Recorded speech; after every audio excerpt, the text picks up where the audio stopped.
We'll continue our post-race media availabilities with our race-winning team. We have driver Brad Keselowski, driver of the number 22 Fitzgerald glider kit Ford, and crew chief Brian Wilson. Brian, we'll start with you. Why don't you talk about your race strategy and how the weather played into that today?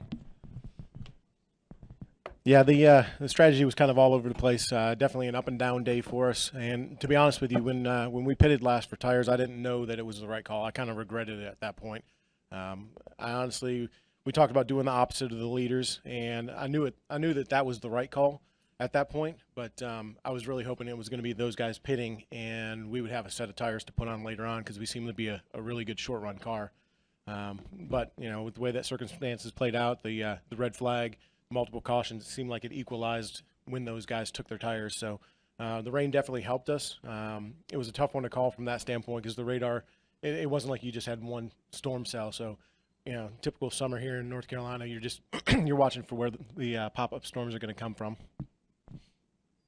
And Brad, this is your 38th NASCAR Xfinity Series victory and a timely one after your team owner Roger Penske was just announced as part of the 2019 NASCAR Hall of Fame class. Talk us through your thoughts heading into overtime after that 28-lap run. Yeah, there's just a lot to talk about from today. It's hard to pick a place to start, to be quite honest. Just kind of an eventful day from the rain and everything that happened there. Strategies and the car handling and things going on this week with Roger and the Hall of Fame. But so far it's been a great week, and I couldn't ask for a much better start for Memorial Day weekend than to bring home a win. So really proud of everyone on the team, Brian here, and the sponsors, Fitzgerald Gliders and Ford, for the car that was well prepared and in a spot to be able to execute a day like today. But I think it was definitely a perseverance day. It was brutally hot out there. The humidity was just killer. I usually don't get that hot in a race car, but it was smoking out there. There was a couple times where I swear the inside of the car was burning from the water and humidity, but that's just part of the challenge of racing on days like this, and glad to bring it home first, that's for sure. Awesome. We'll open it up to media for questions. If you have a question, please raise your hand and we'll bring you a microphone, and please state your name and affiliation. Start in the back with Peter.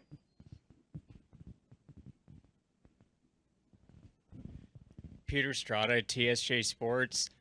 Brad, what was your perspective, or what did you see when the 18 had his incident, and did your mindset change after that point? I didn't see it. It was, behind me. I don't know if my mindset really changed that much. I knew that the same things were going to hold true. I needed to execute the restarts, just needed to be flawless, and that was really important there at the end, whether it was him or anyone else. Steve? Brad, you're the first repeat winner on the Xfinity Series. I mean, does that speak to how difficult it's becoming to win on this series? Yeah, it's interesting. It's kind of strange that we're, I think, 11 races in, and it's the first repeat winner. It's the tale of two cities there between here and Cup, where there's been a lot of repeat wins. But it's my second race in this car, and it's been good. Just looking to keep it rolling. We'll go Hakeem, Kenny, and then Jacob. Akeem Balaam, Independent Tribune.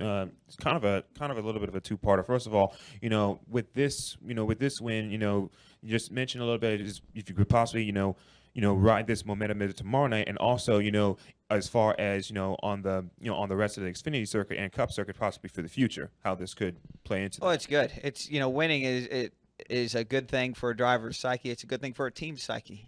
It gets everybody kind of up on our heels.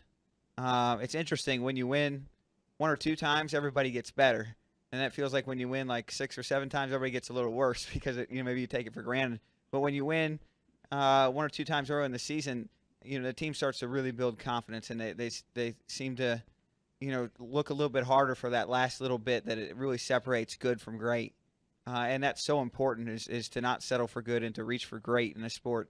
And so I look at that today, and I see that's where this team is on the Xfinity side, and hopefully they can keep it rolling. That's the biggest challenge for Brian and the team.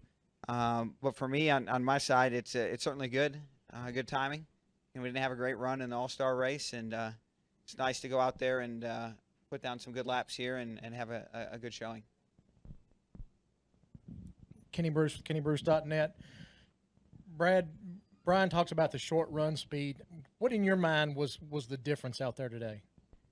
For us, Yeah. the short run speed. You know, we had all those short runs at the end, and I know that's probably redundant to you, but we were not good on the long runs. We were, you know, a 5th to 10th place car in the long runs, to be honest. But the short runs, we were a top 2 or 3 car that showed off in qualifying and showed off in the short runs at the end of the race.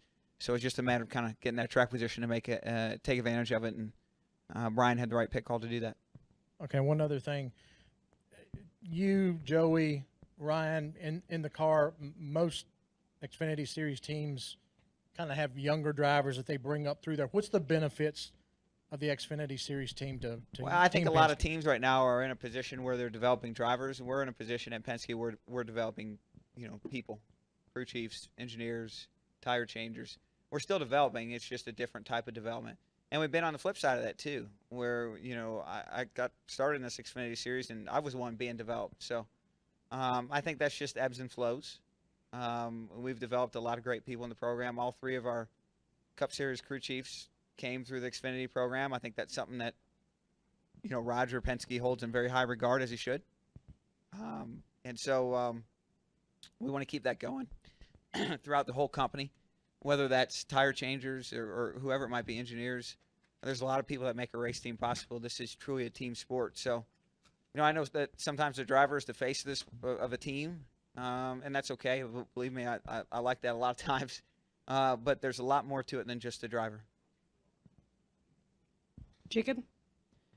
Jacob Seelman, Speed Sport. Brad, a couple for you. First, with as crazy as the second half was, with all the differing tire strategies, when people would pit, stay out, the rain coming, how tough was it to play the strategy and track position versus not having track position there in the second half to be able to get where you did? Yeah, that's probably a better question for Brian. You know, he's the one who had to make the call. I'm sure it wasn't an easy one, but that's why he makes the big bucks on top of the box. Okay, Brian, I guess he threw it to you. How tough was it to try and play the strategy? Honestly, that was one of the tougher calls I've had to make in my crew chiefing career, where I don't know that there was going to be a perfect answer there. A lot of times when you're making those calls, you know what your strengths are, and you just decide, and this is the way we're going to go. But we didn't seem to have an overwhelming strength to where it led me one way or another. So at that point, it was more of we're just going to do the opposite. We kind of called it off of our competitors, and fortunately, it worked out. And Brad, obviously, 2 starts in the Xfinity Series this year. You've said in here winning both of them.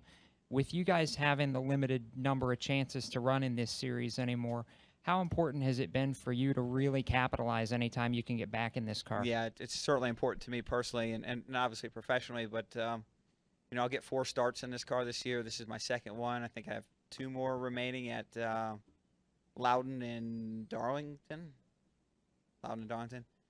So we want to make those count as well, but we're off to a good start, and shoot, the way we're going, we got a shot at winning all of them, so that would be really cool.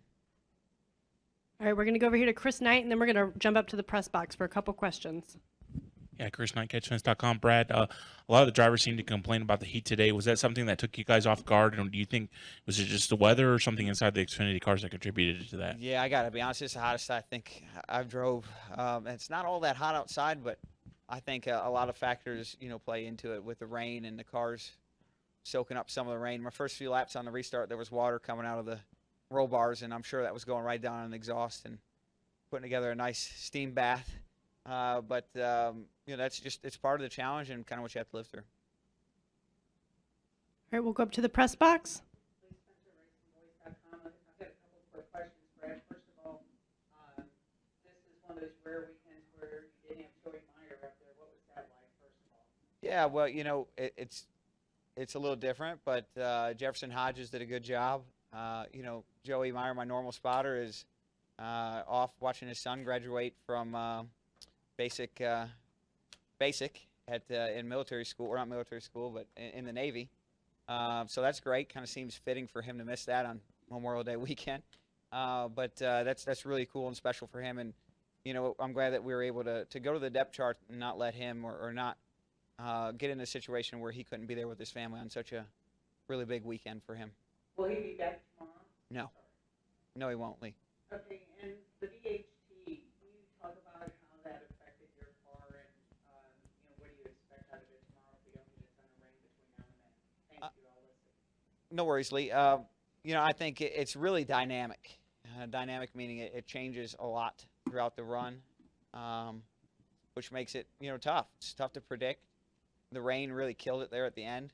It cooled it off, and it has to be up to temperature to work, like a really, really hot temperature at that, and move the groove back down to the bottom. That probably helped us a little bit, but in the race mode, it just really changes the car's handling, puts a lot of load and wear on the front tires, and makes a lot of headaches for drivers and crew chiefs alike. But it's interesting. I felt like, the what do they call it? PJ1 was really good in the All-Star race. I thought it enhanced the racing.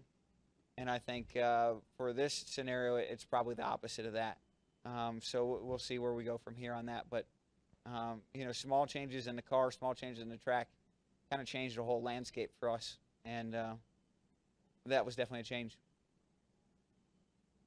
All right, we'll come back down here. We'll come up front in the green.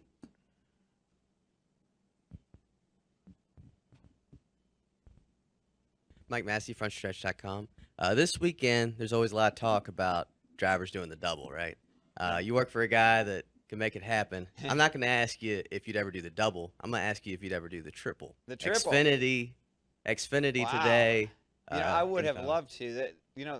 The problem is, to be quite honest, is this sport is, so over-reliant on sponsorship and corporate partnerships that the ability to do that nowadays is pretty much extinct. With respect to, there's only one of the car manufacturers in NASCAR that's involved in IndyCar, and that really shrinks the pool.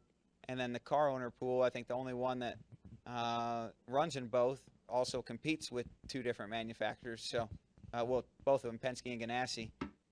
So it just doesn't work, and the manufacturers won't let us for the most part. They get really upset, and, they kind of make the house payment, so you don't want to make them mad, but it's just kind of the reality of where it is right now as a sport where, we rely on those guys being happy to, be able to eat, so we don't want to make them angry. All right, we're going to go over here to Daniel, and then we'll come up front to Jerry. Daniel McFadden with NBC Sports.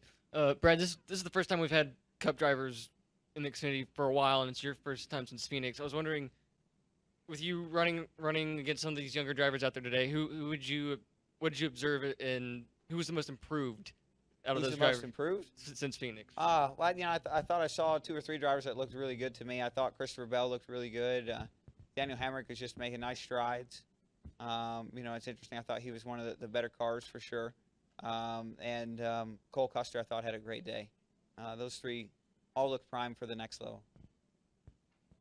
All right, Jerry. Jerry Jordan, KickingTires.net and Performance Racing Network. Earlier this week, we talked to Denny, and he said normally he runs this race, but he's noticed that he's been pretty tired during the 600 at times. How are you going to, recoup for tomorrow's race and know that you'll be 100%? Drink and eat. That's the game. So I feel good about it. We've had a couple of really good runs in the 600. We've had some bad runs in the 600. I don't feel any of them I've fallen out of the seat, so it's going to be good. All right, any other questions in the media center?